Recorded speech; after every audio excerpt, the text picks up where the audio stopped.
This Mach has only one stud more ground clearance than the legendary 9398 crawler, therefore it's 100% better. It's calculated to have 166 Newton-centimeters of torque and run at 2.7 kilometers an hour, about half walking speed.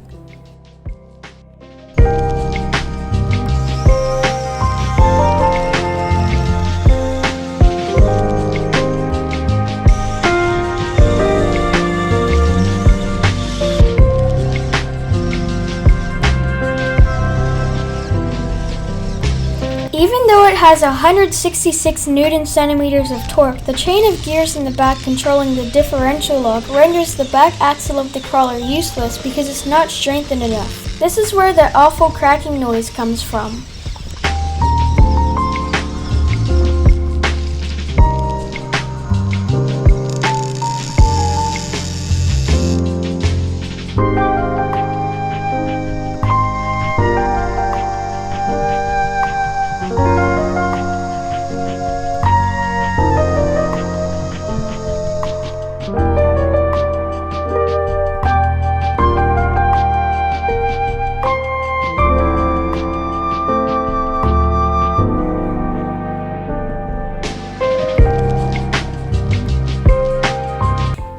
This new rear suspension design is 9 studs shorter than the original design, sacrificing the width of the upper platform, which shouldn't hinder any performance.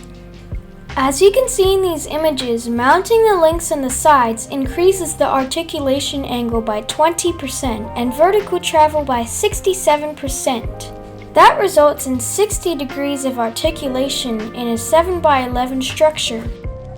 Due to the length of the Mercedes-Benz CV joint, it can kind of eat the UV joint, which connects directly to the drive system. This can be easily fixed with a bushing. However, this design is a lot more compact and therefore almost has no space for the UV joint to slide in. This is needed since, first of all, the steering angle is absolutely terrible due to the length of the vehicle, and the huge gear chain wasn't reinforced enough, therefore causing all of the torque in the back to be lost. Yo guys, it's me. I just want to say thank you so much for 333 subscribers, 850 hours of watch time, and 7,500 views. Also, shout out to EB Bricks because he won the LEGO giveaway. If you want a chance at winning the next polybag for yourself, just follow the instructions in this video.